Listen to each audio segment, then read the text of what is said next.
Melissa from Melissa vs. Fibromyalgia here. I hope you're well. I want to talk about symptom tracking. Why, how, what, and the one caveat I have for you about it. So keeping an eye on our health through daily symptom logs or any kind of tracking helps us to maximize the choices that we make each day, because I believe that we have enormous power in improving our quality of life. But we need to be quite intentional about it because it's hard to remember, right? We can't remember everything. But there's also more benefits to that. So if we are tracking what our symptoms are doing, what our health patterns are doing, we know the longer term patterns. We know that what we're doing is working or not working, and we can fine tune in that regard. We know what doesn't help us, and we can remember that, because in 5 years we might forget that we tried that supplement. And it also helps to communicate with our medical team. Again, we've got short appointments, we have to be succinct, but we also just forget. So it's good to be able to really hone in on what it is we need to talk about and what we need their support with. So in short, symptom tracking helps me to target my treatment so that I don't waste money or time or energy on things that don't work, and because I want to improve as much as possible. I just can't remember everything. It blurs together. So it is really helpful to tease out the patterns. And I have actually found it really useful to tease out the different parts. So for example, my neck pain, or rather the trigger points, is very useful because I actually don't have general widespread pain like in the fibromyalgia diagnostic criteria anymore. I do get pain from over-exercise, especially aching in my legs, but the trigger points in different places are something that I have to track, and is really important because they have a different approach.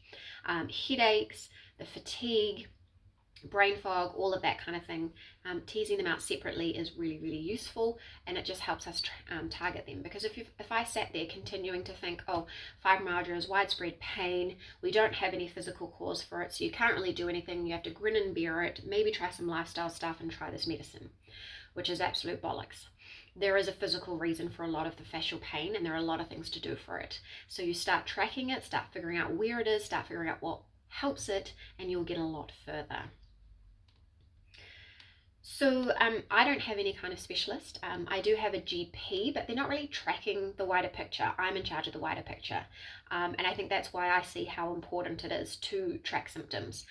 So not only do I track daily symptoms or regular symptoms in a very quick manner, but I do a more specific, in-depth one kind of quarterly, which is actually something I include in all of my physical journals. So I have several physical journals that you can purchase, and they have the daily log that goes through, but then a quarterly or more detailed log, which can be helpful for keeping an eye on things. So keeping an eye on your ME/CFS rating scales, on the Fibromyalgia Impact Questionnaire rating scales, and the specific things that you're trying and doing, and what did help and didn't help, and any major things that have been happening, all of that stuff. But we'll get into what to track and why soon. It's really hard. I'm really passionate about this, so like to come to it in a logical manner for you is actually quite difficult.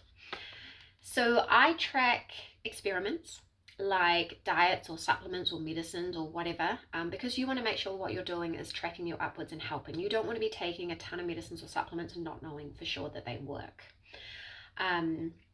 So the key things that I think is important to track is sleep, quality and quantity, because sleep is crucial for us. Key symptoms, so like I said, specific areas of pain, fatigue, headaches, the medicines and supplements you're taking, exercise or movement that you're doing, self-care mechanisms, notes of external contributors, so other conditions, things that have been going on, and for people with a menstrual cycle, I think it's important to track that because sometimes that has an enormous impact. Like, obviously anything going on in your body has an enormous impact on your general health, but the menstrual thing can be really tied in, and so it's really good to be on top of that.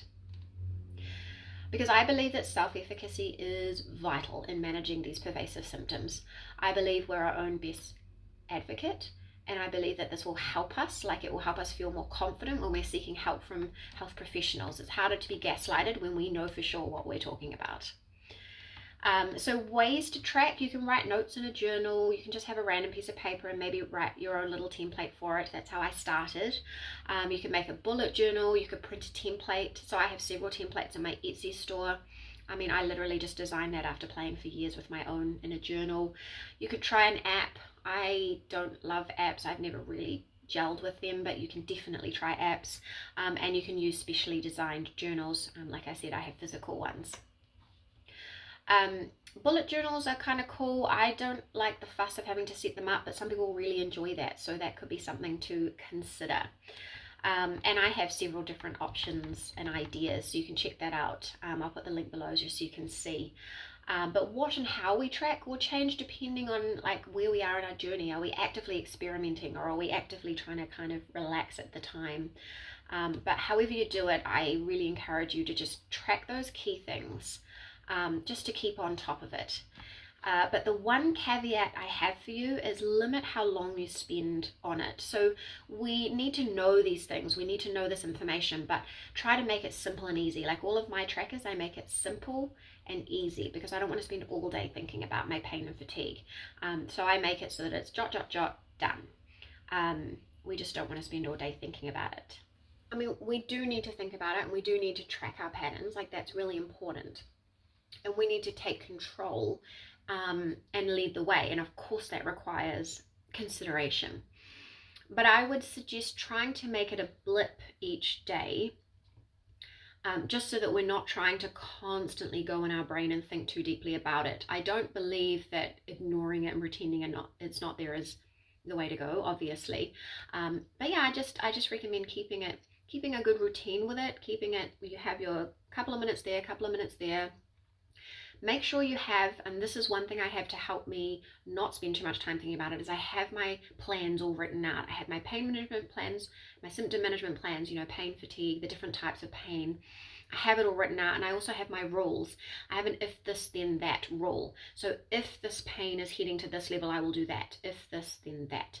And so I just do it by like automatic, so I don't have to think about it, or I don't have to sink as far into pain or fatigue, into a flare, before I actually recognize it. Because I used to get into that thing where I would go down the rabbit hole and I'd be so far into a flare before I realized where I was and even tried to start enacting anything. Because if you can catch the train before it leaves the station, you're less likely to cause a bigger crash down the road.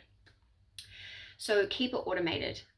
Definitely have your pain management plans, what you'll do when things happen. So yeah, that takes some admin and some housekeeping, but generally as a day-to-day, just try to keep it here with your routine. Let me know, do you symptom track?